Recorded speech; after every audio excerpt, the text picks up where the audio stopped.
Hey everyone, welcome to another session of Conversations with Courageous Cancer Warriors. And today's guest is absolutely amazing. So I'm really glad that you're here.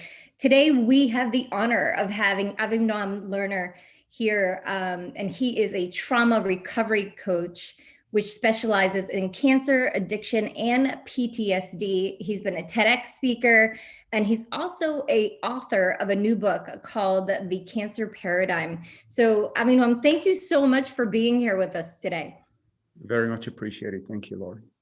So I went on your website, I checked you out, and you have such amazing services that you provide. Do you want to kind of first start talking about what you do and how you got here?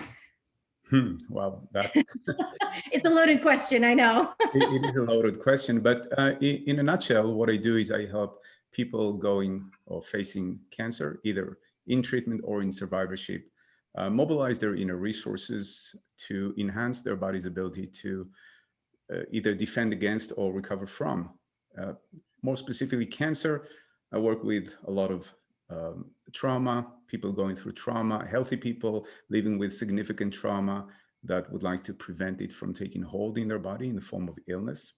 Because we know that from a scientific perspective, scientifically proven that the stress hormone downregulates some of the biological mechanisms in our body, and more specifically to our case, immune function, thus rendering the body vulnerable to all kind of carcinogenics, disease agents, and others. So I am kind of an odd addition to anyone who wish to play a greater role in their recovery process, whether they're going through medical treatment or not, whether they're healthy or not. Think of it as an upgrade to our system in that capacity. And I'm happy to say more about any of those. Yeah, the services you provide are very unique, and I find that they are very much needed. And it's a conversation that we don't routinely have. It's something that, unless you're looking for it, you may not know is available. And that's why I'm just so excited to have you here. One of the services that you do have is a cancer recovery boot camp. Correct. So you want to give us a little bit of an idea of what you do there? So you said you talk about, immune response enhancement and all of that, but would you like to give that a little bit more information on that? Sure. So most of the people that come my way are in treatment. They're going through medical treatment of some sort. And intuitively, they understand that their medical team is doing everything in their power to help their body heal. But somewhere along the way, they recognize that they need to take ownership and responsibility for the person within their body, right? Themselves. And what kind of options do we have? A lot of people go to therapy or social workers, but essentially we are, these services, as helpful as they are, they're not designed to penetrate the code. In other words, they're very helpful. And I usually use an analogy of driving, because I'm a man and I like driving, but I liken the conventional therapy formats to, if you're driving, to wiping the windshield clean so that you can see the road better. You can better prepare and take turns and do what you need to do. But if your engine is leaking, wiping your windshield clean is not what you want to do. You want to pull your car to the side of the road, you want to lift the hood, and you want to look into the engine block and find the faulty part and replace it. And essentially, that's what I am doing. We know through research, and more specifically a scientific field of study called psychoneuroimmunology, that there is a direct correlation between some of the mental and psychological patterns that we experience, that defines who we are, and the functioning of our immune system via the central nervous system. So we have that link. The question is, the million-dollar question is really, how can we kind of hack into the system? And essentially, this boot camp is designed to do that. And we go very deep down the rabbit hole. We use different kind of tools, therapeutic tools, that I can kind of highlight more if that's helpful. But essentially, I offer people a 15-hour program, so 15-hour program, where the first half of that time, the first 7.5 hours, are condensed into one day, where I get to work with one person for 7.5 to 8 hours straight. And we go very deep down the rabbit hole. We clean a great deal of mental ground, and we utilize the mind's ability or innate ability to kind of go along the timeline of our lives back and forth, and brings about what it believes is relevant to the challenges, the psychology of it, the mental patterns that we struggle with, the conflicts, the internal conflicts, the trauma. And this makes it very different from psychotherapy or social worker, because essentially conventional therapies are primarily designed to engage the conscious part of our mind, the part of your mind that is listening to me right now. And I couldn't care less about that part of the mind because, pardon my French, it's to me, it seems like mental masturbation. We go around, and we're not penetrating. And so from my perspective, um, my approach is to utilize this other greater part of the mind we call the subconscious mind, which is our emotional mind, the storehouse of our memories and perceptions, beliefs, and everything that we know about ourselves to be true. And once we access this part of the mind, we have free access to everything that we believe to be true. Oftentimes, most of it, at least 50% of it, if not more, is actually distorted, erroneous, untrue. We know that through research. 50% of our memories are kind of reconstructed or enhanced or improved in some way. They're not the absolute truth, they're the perceived truth. So my job is to utilize the mind's ability to go back and forth along the timeline of your life and brings about what it believes to be true for you, and then revisit that event, that moment in time, that situation, and come to a new decision about the meaning of that moment. So instead of the perceived truth, we will have the absolute truth. I love that. And so what are some of the tools that you use, if you don't mind me asking? So that's a loaded question in and of itself. So the key that I use to get into the subconscious mind is hypnotherapy. But I use hypnotherapy just like a surgeon uses a scalpel or a laser to get in. Once we're in, it's a whole different, it's really a combination of tools. Some of them come from modern psychology. Some of them are more outdated in terms of different cultures and so forth. But essentially, these are all tools that are designed to address both our perception and our beliefs. We know that we stress out or emote for two main reasons. One, we perceive a situation to be dangerous, difficult, or painful. And especially when it comes to cancer treatment, all of the above is true because it is a great unknown. So the first component is perception. The second one is all about beliefs. And mainly, we don't believe that we have the inner resources to cope. Why? Because many of us are still operating by the ideas that we have acquired when we were young, when we were not fully developed yet. And so we feel ill-equipped, we feel defected, broken. Certainly illness kind of enhances or compound that impression. So we need to get to the operating system, change the code, penetrate the code, change it from within. And in doing so, right? Let me give you an example.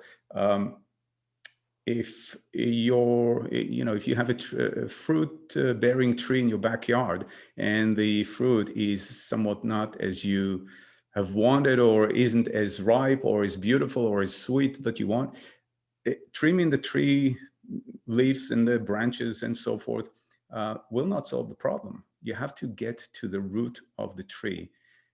Provide it with some different nourishment in order for the tree to bear different fruits, right? So my approach is very direct, very condensed, goal-oriented, if you will.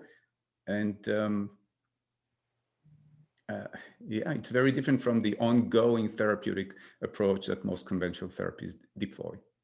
Yeah, I love that. And part of what, so like you nailed it for the fact that, especially when you're going through treatments, you have the social worker, you have the therapist, and unless you go and seek that out after your therapy is done or your treatments are done, they're not made available to you. Like you have to go and find them. That was one thing that I found very interesting when I went through this process.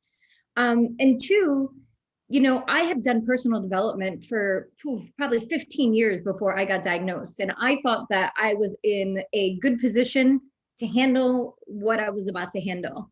But I still found myself really overwhelmed, right? Like I didn't expect it. I didn't expect to go on my baseline mammogram to go and find out I had 4 lesions on my left breast, with one of them being greater than 2 centimeters. And anybody who's in the medical field or the cancer field knows if you're over 2 centimeters of breast cancer, that automatically upstages you, that increases your risk of metastasis. And knowing that I could not have that filter for myself, like I do for other people, like gauge, how much information they want to know. I couldn't do that for myself. And I found myself really overwhelmed to the point that I didn't know how to move forward. And I worked with social workers, I went to the therapist, and I still felt that it wasn't as supporting as I needed it, as supportive as I needed it to be. And that's why I'm literally sitting here being like, why didn't I know about you like years ago? Well, the challenge is that when you go through treatment and you just go through the motion, it really is, I mean, it applies to your body. Yeah. From within, you feel unchanged, untouched. And here's the scary part for a lot of people. Maybe that was your experience as well. Because I still feel unchanged or untouched from within, intuitively, I recognize that if I'm going to think, feel, and behave in the same way, in other words, if the conditions that were there previous to, before the diagnosis, if they will continue, if they will persist, essentially nothing has changed from within. And that's scary because that means the possibility of recurrences. And of course, it's something that we want to avoid at any possible cost. But so this is, people feel separated by the medical model, separated from their illness. And of course, we're an integrated system. You can't hurt your pinky toe without having an emotional reaction, let alone go through medical treatment of any sort and not have that kind of an emotional reaction. But specifically to this kind of event where you believe that you are doing everything right, and then one day you find out that there is something there. This speaks to the reality that all of us are of 2 minds. And what this means is that consciously, we can choose to think a certain way, behave a certain way, eat a certain way, exercise a certain way. We can do all things right. But beneath the surface, there's a different program that is running. And that program will always govern because it's the emotional realm, the emotional program. And that's the context. What we know from research, more specifically the Human Genome Project, is that genes are not destiny. We actually know for true, I mean, that's the absolute truth, that it's not the genes themselves that bring about disease, but actually the environment that signal genes expression. And it's not necessarily that you have to live in a toxic environment outside, but what about your internal environment? So if we were brought up in a certain environment and all of us were, no, we didn't come with an instruction book, right? We didn't with guidebook. We just, our parents did the best they could, or people did the best they could most of the time. And at the end of the day, we learned certain ways of being and feeling and thinking. Most of them, at least 70 to 80% of them, are related to stress patterns. 100%. Yeah. And so if we know that stress downregulates immune function, among other things, over time, we are essentially, unbeknown to ourselves, because this is not a conscious process, we are losing this internal battle between the internal environment and the and health. And so we have to do something. We have to change that reality. We have to address that part of the mind that we know through research does many different things. First of all, I mean, we don't think about our digestive processes. That happens automatically. The subconscious mind governs the body's temperature, the heartbeat rhythm. I mean, all of those things just take place quite naturally for us without any effort or intervention. The subconscious mind is also the part of the mind that governs, or at least influence in part, the functioning of our immune system. So why work anywhere else? Right. Definitely. And, you know, the thing too, the saying is true. When, you know, 7 to 10 years before you get diagnosed, there's a catalyst in your life that's a high stressor that correlates to your cells changing over. And, you know, I joke around about it all the time, but it's the truth. Like, I literally can provide a timeline for every single one of my lesions as to what has happened to me during that time period, right? And I name them certain things, like I know based on, you know, the time and how big they were. And it's true, you know, they talk about stress all the time and minimize your stress. And it's, you know, people always ask, like, what's your opinion? Is it a genetic or environmental thing? And I always say it's really both, It's right? really Like, both, and it's yes. exactly what you said. It's the environment in which you live in, it's the environment in which your body lives in, and what your thoughts are that really embody and will be telling of how, you know, your journey goes, whether or not you turn your cells turn over and become, you know, um rogue or not really, you know, Well, because think of sorry. it, think of it in practical terms.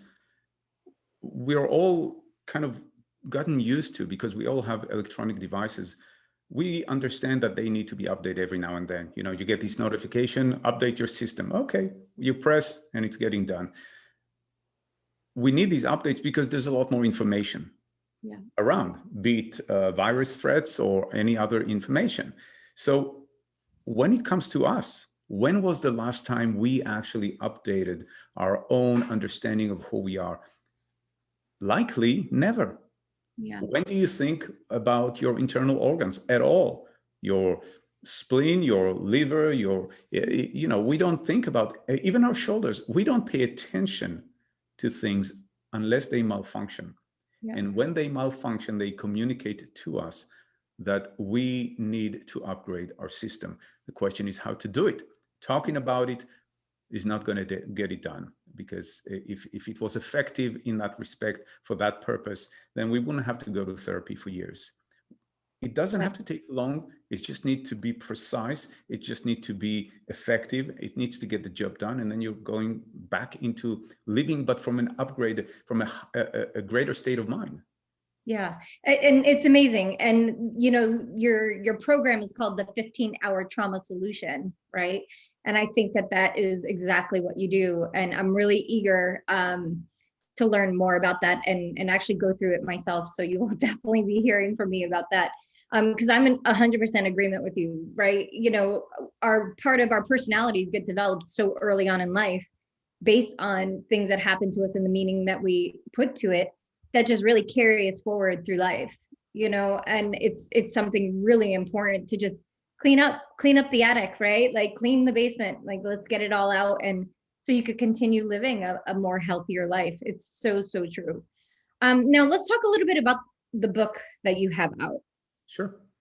It's called Cancer Trauma Recovery. Oh no, it is called, sorry, The new cancer paradigm. The New Cancer Paradigm: Mobilizing the Mind to Heal the Body. Yes. Talk to us a little bit about that.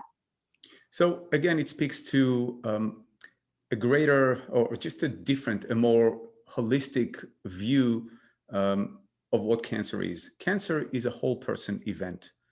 What we're most familiar with is how it takes shape in the body. But think of the healing equation. If you go to treat, because cancer impacts way more than just your physical health, right? It impacts us mentally and emotionally. So the equation, the healing equation, should include more than just what happens at the doctor's office. But if we apply the remedy only to the physical level, we only solve a part of the healing equation, and thus getting partial results, meaning recurrences, which are so unfortunately too often the case. But there's no mystery here. If we left the internal conditions, the mental blueprint, if you will, our programming intact, without promoting some upgrades or change on any level, it is likely that the conditions that have allowed the body to become as vulnerable in the first place will still be at play. And Right. so it is not surprising. From my perspective, illness is a call to action. I write that in the book. The book itself defines very clearly the difference between disease, which is more of a local event within the body, within particular organs. It's what medical practitioners use in that's their terminology, versus illness, which is a more holistic view of the event, that it's a whole person event. And we have to address the physical. Absolutely, yes. If somebody break their arm, they have no business coming to see me at all. They need to go immediately to the emergency room. And Right. certainly with cancer, I do believe that the best possible approach is a two-pronged approach. First and foremost, get this under some level of control, get yourself time. But this does not mean that you got the free, to roam card, and from now on you need to not think about it. That will not be the case. Why? Because I can tell you from experience, I've been at it for almost 20 years. I work with a lot of survivors. Yeah. There are Yeah. long-term side effects, there are fears and apprehensions, there Mhm. are concerns that will keep you awake at night, and it doesn't have to be like that. Right. It's only pushing up against, I mean, you're only feeling this internal conflict because it's calling for you to resolve it. Mhm. And of course, if we don't have the right tools, it's hard to resolve it. But here is a very tangible, very practical approach. The program itself, I mean, the book described the program in details.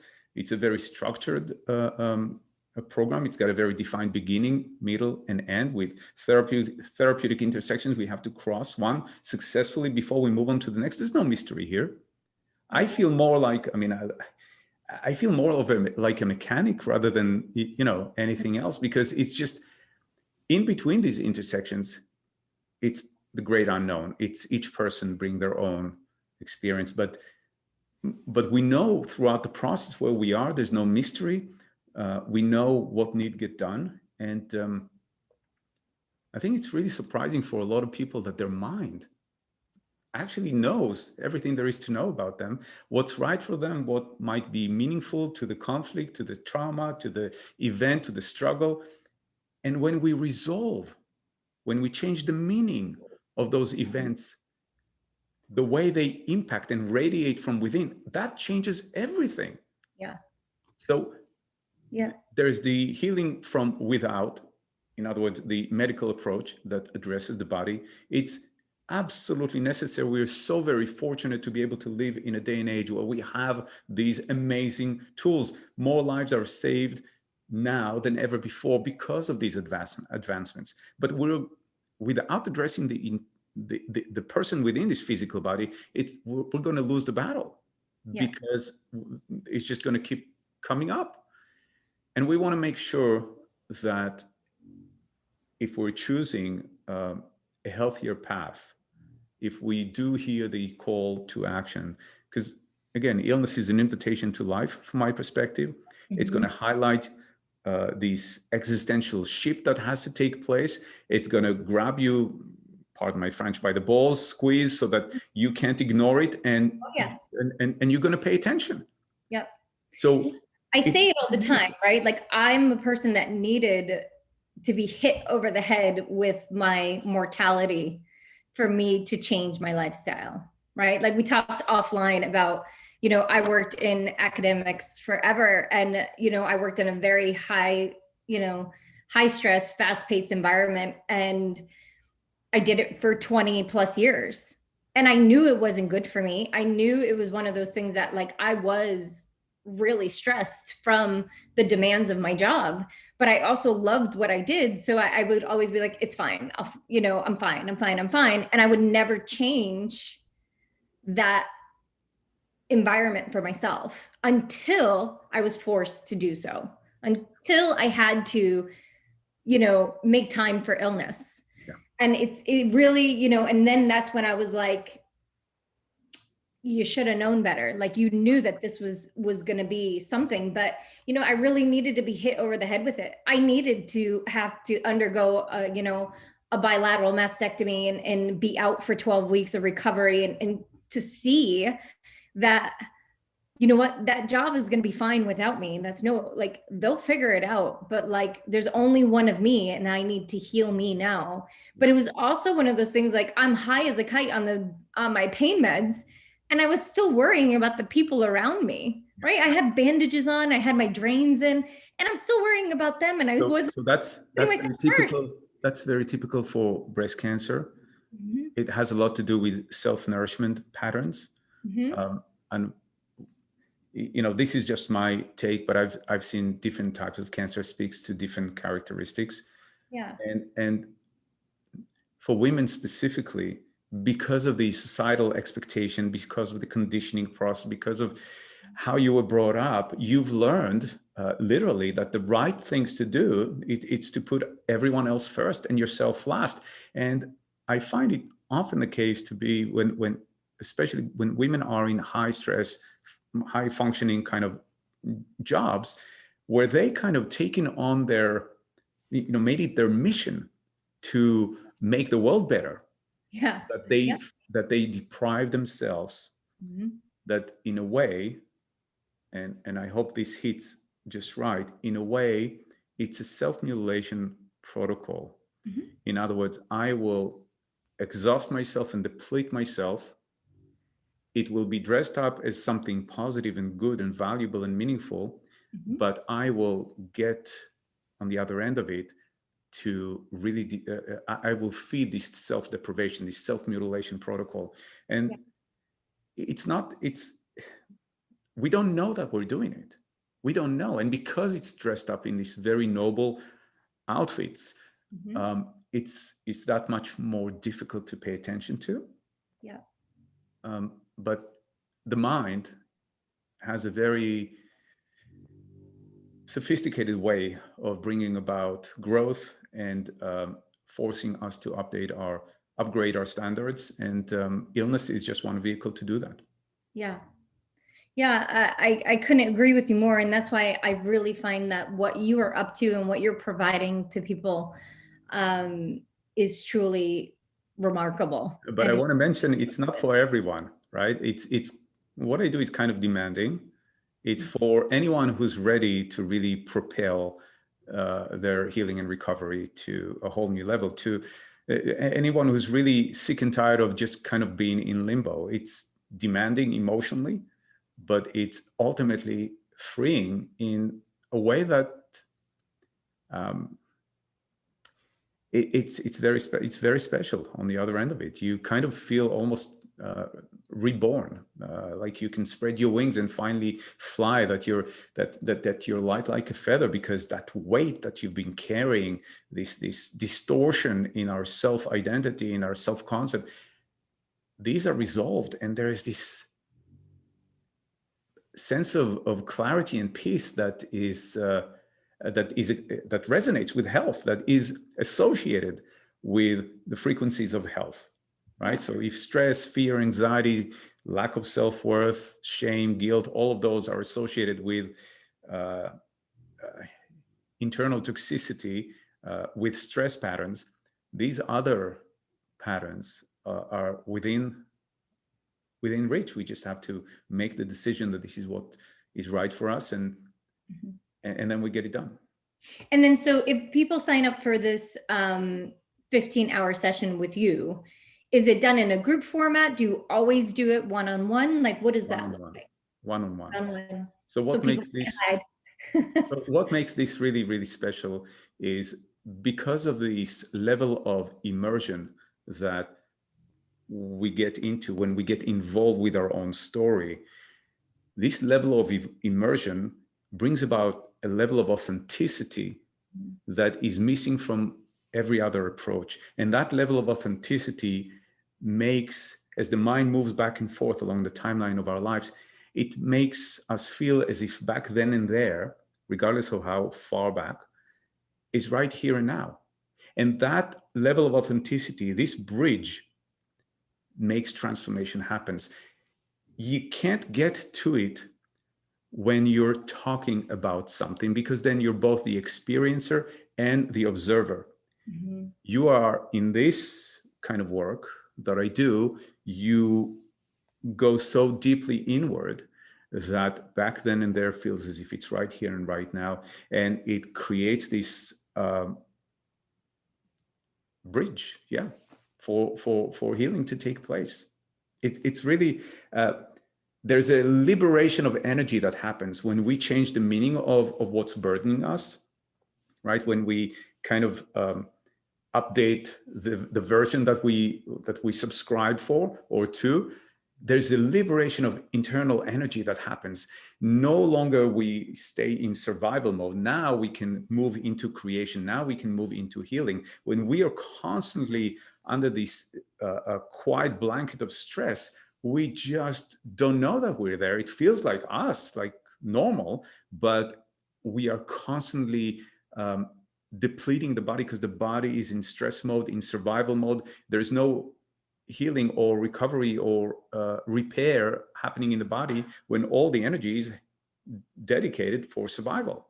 And if you're there year after year after year, think of a barrel outside your home to collect raindrops. It might take some years, but eventually it will overflow. And that's what happens. People say it came out of nowhere.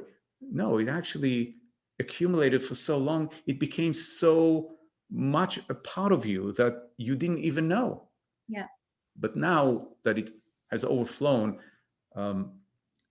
there's a way to drain it continuously, and we need to learn how to do that. It's part of what we learn in this program. So the first part, that first day, is all about draining that barrel. It's all about cleaning a great deal of the trauma, covering a great deal of mental ground. And the second part, the other 7.5 hours, are divided, depends on whether people are out of state or live locally. But it's all dedicated. If the first part is all about change in attitude, the second part is all about change in behavior. So we're learning new tools and how to weave them into our everyday experience. And we bring about these new rituals that just very tangible and practical. I'm very grounded. If things don't produce change in real time, then they have no use for me whatsoever.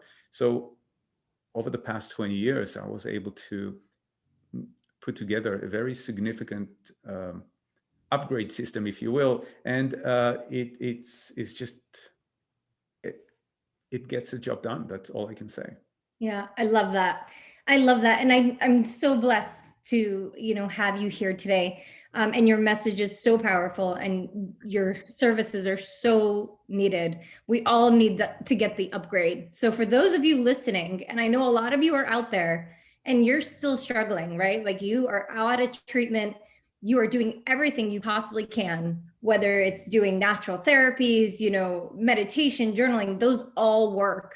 But this would be an amazing addition for you to add to your health and wellness. Well, I will say that everything will work better, because if you're trying to do all these good things from the outside in, but from within there is this noise, this level of stress, this burden is still there. You're essentially working against yourself. You're taking one step forward and two steps back. Yeah. So all of those things are really valuable. They're really important, but they cannot do what they're designed to do when you haven't released from within this burden, when your body is riddled with these blisters of festering emotions that you've been carrying for years, and it deforms who, our self-concept, our identity. Right? And so we have to find a way, or at least find the courage to say, you know what, this strategy that I worked with until now of just reacting to life, right? Like bumping cars in a fun fair, that didn't produce the kind of experience that I would like. And I know that because illness is here. And so what can I do? And, even learning to release a little bit of that burden, to find relief, will help people begin to shift from just reacting to life to interacting, right? From just the normal Newtonian science of cause and effect to start causing an effect, a different one, a different experience, and that different experience, over time will be extremely meaningful and will change our trajectory in terms of our illness and health. Yeah, and I can't agree with you more. And we really appreciate you taking the time today to come and share all of this valuable information. So your website is just your name, avinoamlerner.com.